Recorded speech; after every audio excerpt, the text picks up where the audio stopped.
dhaawacyada dadkii waxyeelada ay ka soo gaartay qarax maalintii shalay ka dhacay agagaarka hoteelka Wehliya wadada Maka al-Mukarrama ee magaalada Muqdisho ayaa waxa la gaarsiiyay cisbitaalada magaalada Muqdisho qaarkood.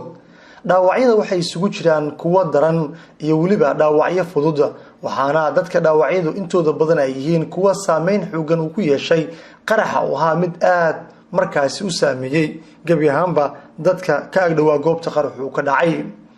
gaadiidka gurmadka ayaa shalay dhan gureynaya dadka dhaawacyadu ay soo gaareen, waxaana maamulka cisbitaaladu ay sheegeen inay la daaladhacayaan sidii loo baxnaanin lahaa dadkan dhaawacyadu ay soo gaareen.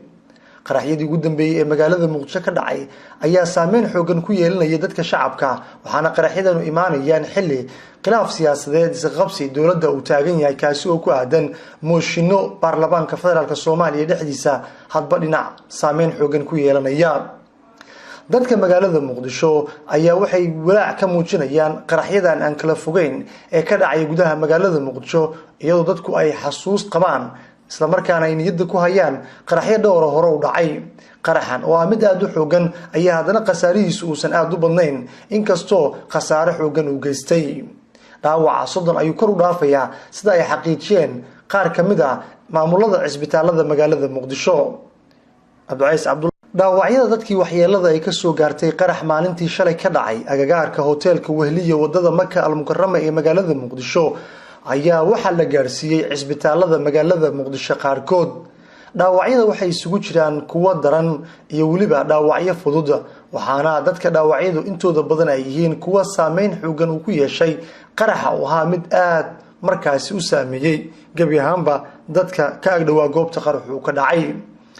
gaadiidka gurmadka ayaa shalay dhan gureynaya dadka dhaawacyadu ay soo gaareen, waxaana maamulka cisbitaaladu ay sheegeen inay la daaladhacayaan sidii loo baxnaanin lahaa dadkan dhaawacyadu ay soo gaareen. qaraxyadii ugu dambeeyay ee magaalada Muqdisho ka dhacay ayaa saameyn xoogan ku yeelanaya dadka shacabka, waxaana qaraxyadanu imaanayaan xilli khilaaf siyaasadeed isqabsi dowladda uu taagan yahay kaasi oo ku aadan mooshinno baarlamaanka federaalka Soomaaliya dhexdiisa hadba dhinac saameyn xoogan ku yeelanaya.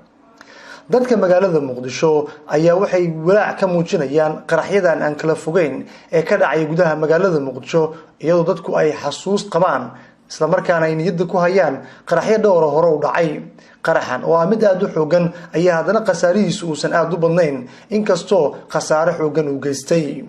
dhaawaca 30 ayuu kor u dhaafayaa sida ay xaqiijiyeen qaar ka mid ah maamulada cisbitaalada magaalada Muqdisho.